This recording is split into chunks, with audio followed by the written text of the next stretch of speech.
굿모닝, 좋은 아침입니다. 오늘은 5월 8일 목요일입니다.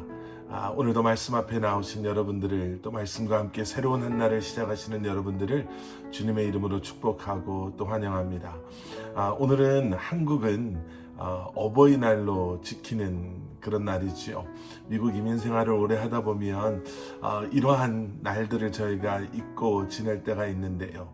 여러분, 예전에 한국에 계실 때 생각나시죠?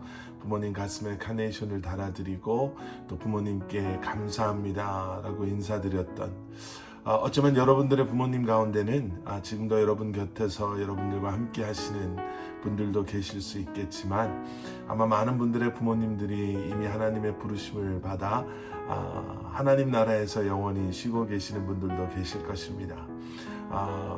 하나님께서 우리에게 부모님을 허락하신 이유 중에 하나는 부모님의 사랑을 통해서 그 헌신적이고 일방적인, 그렇죠, 대가를 원하지 않는 그 사랑을 통해서 하나님의 아가페 사랑을 우리로 하여금 경험하게 하시는 줄 믿습니다. 여러분, 다시 한번 부모님의 사랑에 감사하고 또 부모님의 사랑만을 기억하는 날이 아닌 부모님의 사랑을 통해서 다시 한번 하나님의 사랑을 기억하시고 하나님께 감사드릴 수 있는 저와 여러분들이 될 수 있기를 기도합니다. 자, 오늘도 말씀 묵상을 통해 함께 힘써 주님을 알아가는 그러한 말씀 묵상의 시간이 될 수 있기를 소원합니다. 자, 오늘 우리에게 주시는 하나님의 말씀은 민수기 20장 22절부터 29절까지의 말씀입니다. 민수기 20장 22절부터 29절까지의 말씀. 이제 모세와 이스라엘 백성들이요, 약속의 땅을 향해 나아가고 있습니다.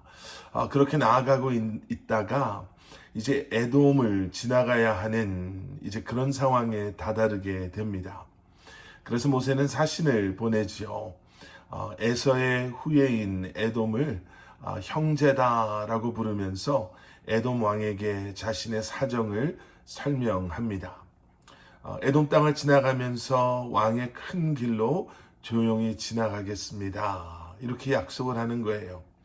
그리고 그 길을 벗어나지 않을 것을 또한 약속하지요.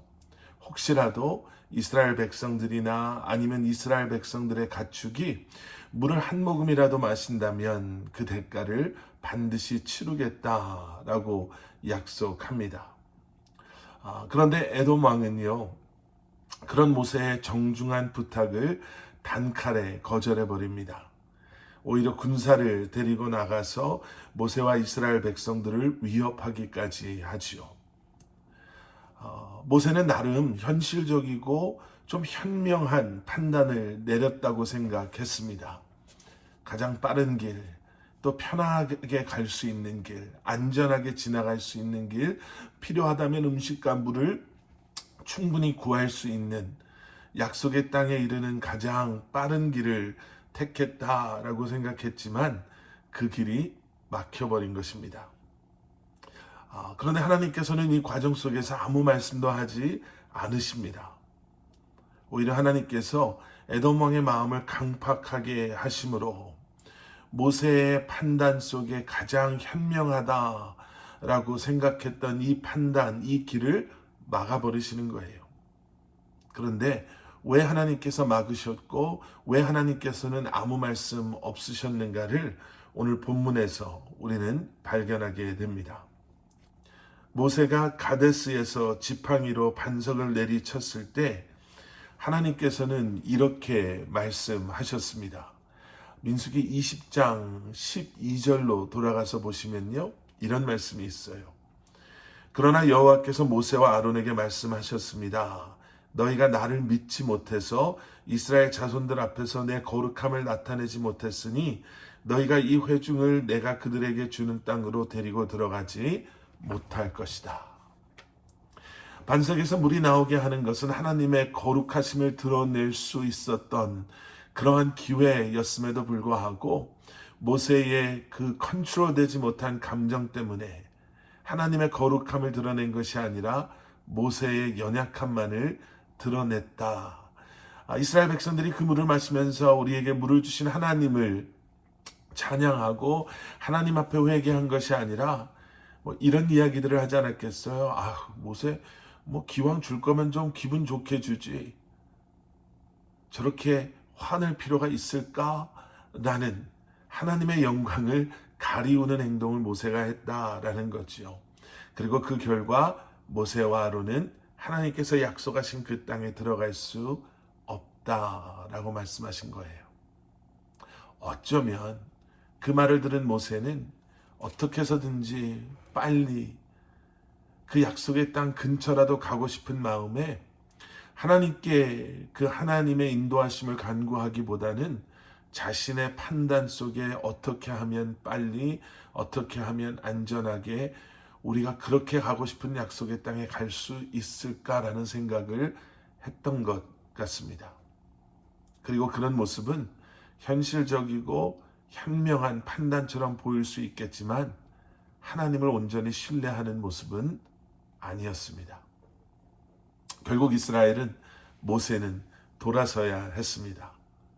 그리고 그들이 호르산에 이르렀을 때 하나님께서는 아론을 부르십니다. 24절 말씀, 아론은 자기 조상에게 돌아갈 것이다. 너희 둘이 무리바 물에서 내 명령을 거역했기 때문에 그는 내가 이스라엘 자손들에게 주는 그 땅으로 들어가지 못할 것이다.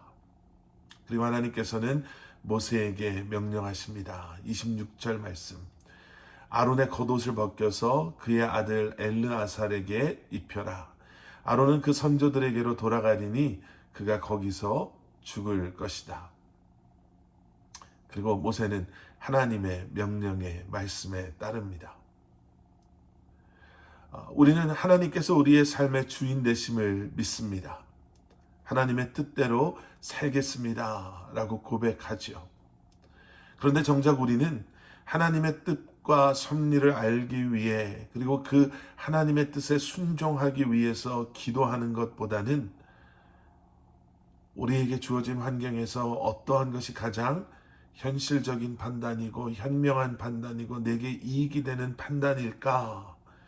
우리 눈에 보이는 쉬운 길은 어디고 빠른 길은 어디고 편안한 길은 어디인가? 그 길을 찾기에 얼마나 애쓰고 발버둥치는지 모릅니다. 합리적인 판단이다라는 이유로 우리의 뜻을 이루고자 할 때가 많이 있죠. 그리고 결과적으로 우리가 원하는 것을 이루고 마치 그것이 하나님께 영광을 돌리는 것이다. 아니면 하나님께 영광만을 돌리면 되는 게 아닌가라고 착각할 때가 있습니다. 나의 뜻과 나의 욕심을 위해서 살면서 그럴듯하게 하나님의 뜻이라고 포장까지 하죠. 그런데 여러분 기억하셔야 합니다. 때가 되어서 아론의 옷을 벗겨서 엘르아살에게 입으신 것처럼 여러분 하나님께서는 지금도 하나님의 뜻을 하나님의 사람들을 통해서 이루어가고 계신다라는 것이죠. 나의 불신앙으로 그 하나님의 뜻에서 벗어난 판단과 행동과 삶을 산다면 언젠가는 그러한 우리로부터 하나님의 촛대가 다음 세대로 다음 사람에게 넘어갈 수 있다라는 거죠. 다시 한번 하나님의 일하심에 순종함으로 나아갈 수 있는 저와 여러분들이 될 수 있기를 기도합니다. 하나님의 일하심이 내 생각과 다를 수 있지만 그래도 하나님의 명령에 하나님을 순종하는 마음으로, 그 믿음의 마음으로 우리의 모든 것을 맡길 수 있는 저와 여러분들이 될 수 있기를 소원합니다. 함께 기도하시겠습니다. 사랑의 아버지 하나님, 주님 감사합니다. 우리 눈에 보이는 것이 전부가 아님을 알게 하시고 우리의 생각에 머물러 있는 것이 아니라 주 아버지 하나님 이해가 되지 않고 우리가 온전히 받아들이는 것이 어렵다 할지라도 선하신 하나님의 뜻과 계획하심을 신뢰하고 주님만을 바라보며 끝까지 주님께 순종할 수 있는 저희들이 되게 하여 주시옵소서. 지금 내게 맡겨주신 하나님의 사명과 소명이 무엇인지를 분명히 알게 하시고 다시 한번 주님 앞에 온전히 드려지는 쓰임받는 우리 사랑하는 성도님들 되게 하여 주시옵소서. 예수 그리스도 이름 받들어 간절히 기도드렸사옵나이다. 아멘.